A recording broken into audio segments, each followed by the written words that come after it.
കട്ടയില്ല എന്ന് അടി കയറി രാത്രിയിൽ ഇതിന്റെ വണ്ടിക്ക് പുക കൂടുതലാണെന്ന് എഴുതിയ ഉദ്യോഗസ്ഥനാണ് ആ പോകുന്നത്.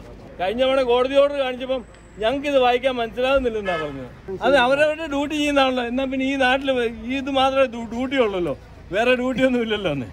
ശബരിമല വരെ ഇത്രയും ഭക്തജനങ്ങളെ ചുറ്റിച്ച് ഒരു നടപടി എടുക്കാൻ അല്ലെങ്കിൽ ഒരു തങ്ങളുടെ ജോലി കൃത്യമായി നിർവഹിക്കാത്ത മോട്ടോർ വെഹിക്കിൾ ഡിപ്പാർട്ട്മെന്റ് ഇന്ന് പുലർച്ചെ 4 മണിക്ക് തന്നെ ഇവിടെ എത്തിയിരിക്കുകയാണ്. അതിനെക്കുറിച്ച് എന്താണ് പറയാനുള്ളത്?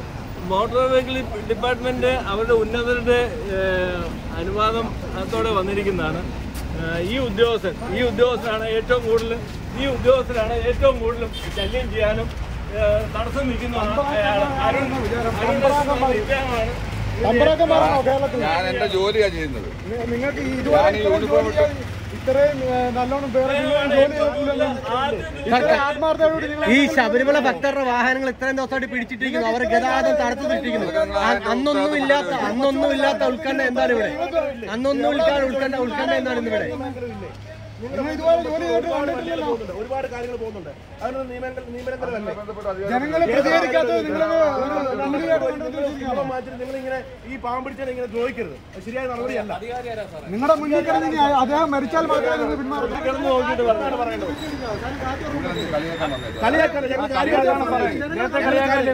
ഞങ്ങൾ ഇന്ത്യൻ പൗരന്മാരാണ്. നിങ്ങൾ കാണിക്കുന്നത് ഓവർ ഷോ. തീർച്ചയായിട്ടും ഓവർ ഷോ.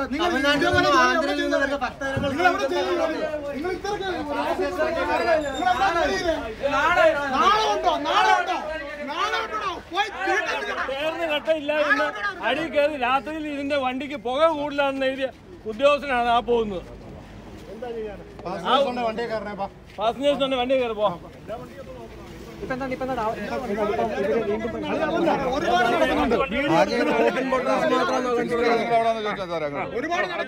കാരണം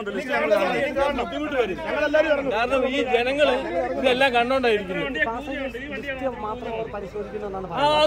ആണെങ്കിൽ നമുക്ക് എന്താ കുഴപ്പം? അതിന് 5-8 പേര് വണ്ടിക്കകത്ത് കയറേണ്ട കാര്യമൊന്നുമില്ലല്ലോ. ഇവര് 4 പേര് ഇങ്ങനെ വന്നിട്ട് 4 പേര് വേണോ ഇത് വായിക്കാൻ? അതോ വായിക്കാൻ അറിയാൻ മേലാക്കിയാണോ? കഴിഞ്ഞ തവണ കോടതി ഓർഡർ കാണിച്ചപ്പം ഞങ്ങൾക്ക് ഇത് വായിക്കാൻ മനസ്സിലാകുന്നില്ലെന്നാണ് പറഞ്ഞത്.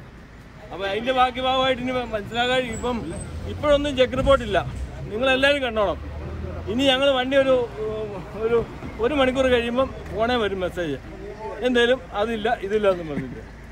അപ്പം എന്തായാലും അത് നമ്മൾ കാണാൻ തന്നെയാണ് നിൽക്കുന്നത്. അപ്പം ഞാൻ എല്ലാവരെയും കാണിച്ചു തന്നിട്ടുണ്ട്. ആദ്യ ദിവസം മുതൽ ശല്യം ചെയ്ത വ്യക്തികളെ ഓരോരുത്തരെയും ഞാൻ കാണിച്ചിട്ടുണ്ട്.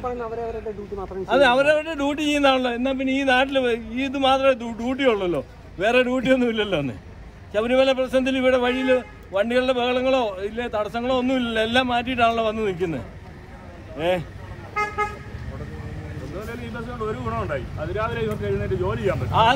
ഇവർക്ക് അതിരാവിലെ എഴുന്നേറ്റും കാക്കിയിട്ട് ജോലി ചെയ്യാൻ പറ്റുമെന്നുള്ളത് എനിക്ക് തെളിയിക്കാൻ പറ്റി. ഞാൻ കാരണം അത്രയെങ്കിലും യൂണിഫോം ഇട്ട് വഴിയിലിറങ്ങുമല്ലോ. നേരത്തെ ഇതിൽ വന്ന ആ ടയറിന്റെ കട്ട നോക്കിയ ഉദ്യോഗസ്ഥൻ എന്ന് പറഞ്ഞ് ആൾ യൂണിഫോം ഇല്ലാതെ അയാൾ ഡ്രൈവറാണെന്ന് ഞാൻ ഓർത്തിരുന്നത്. അയാൾ AME